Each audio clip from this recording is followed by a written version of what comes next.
Halo teman-teman semuanya, pada bagian ini kita akan belajar tentang CodeIgniter.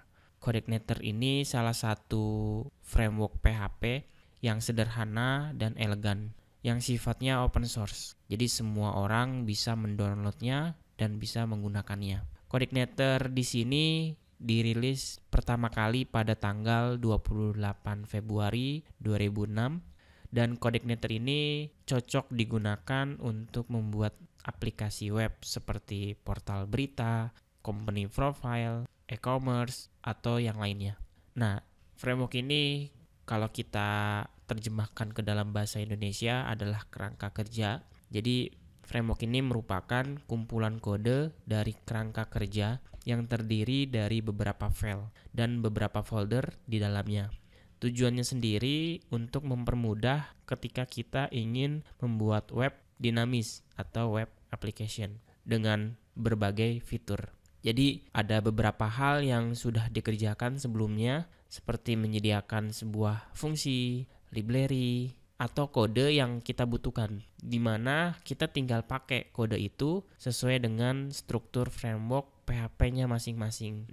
Dengan menggunakan framework ini, ya pembuatan website kita akan jauh lebih cepat dibandingkan dengan menggunakan PHP biasa. Karena kita tidak perlu membuat semuanya dari nol. Semua kerangkanya sudah ada, tinggal kita menggunakannya. Di sini CodeIgniter cukup populer, komunitasnya pun juga sudah banyak. Kenapa bisa seperti itu? Ya karena CodeIgniter ini mudah dipelajari, terutama untuk para pemula. Jadi kalau teman-teman scroll ke bawah, kenapa kita menggunakan CodeIgniter? Pertama, framework ini sangat ringan. Size-nya juga kecil.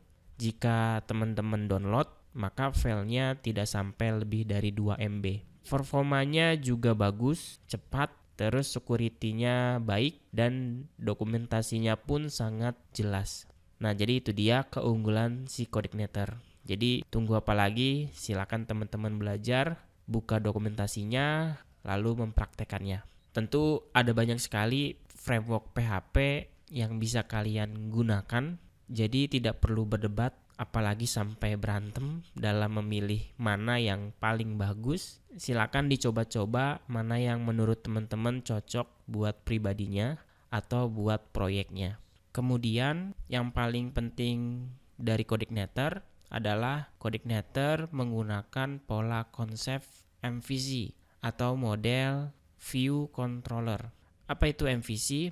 MVC ini konsep yang memisahkan antara tampilan, data, dan proses. Nah, kalau misalnya kalian sudah belajar PHP dasar, di mana di sana kalian itu membuat sebuah aplikasi sederhana secara prosedural atau tanpa menggunakan MVC. Artinya, kalian menyimpan semuanya dalam satu halaman, baik itu tampilan, data, maupun prosesnya. Sebetulnya itu kurang baik, terutama ketika nanti programnya sudah semakin besar dan kalian tidak kerja sendiri, kalian bekerja dengan tim. Menggunakan prosedural ini pasti sangat merepotkan. Nah, nanti dengan menggunakan MVC, kita akan pisahkan tuh komponen-komponen di dalam halaman itu menjadi 3 komponen utama yang dinamakan sebagai model, view, dan controller. Di mana controller ini akan menjadi komponen utama yang sangat penting karena dia akan mengendalikan alur prosesnya. Gambarannya seperti ini. Yang pasti ini bisa kita anggap sebagai data untuk model.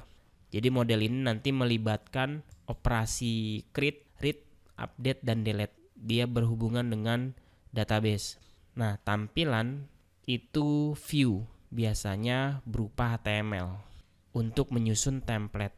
Dan semua proses dilakukan di dalam controller.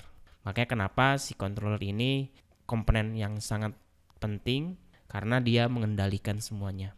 Atau bisa disebut controller itu adalah business logic yang bertugas sebagai jembatan antara model dengan view. Karena nanti controller ini akan merespon request atau input dari user. Jadi user ngelakuin request melalui browser, nanti dari request itu controller menerimanya dan controller akan menentukan apa yang harus dilakukan. Kalau user mau mencari, makanya controller akan melakukan pencarian data. Nanti datanya dari model, lalu kita berikan responnya dalam bentuk view atau HTML.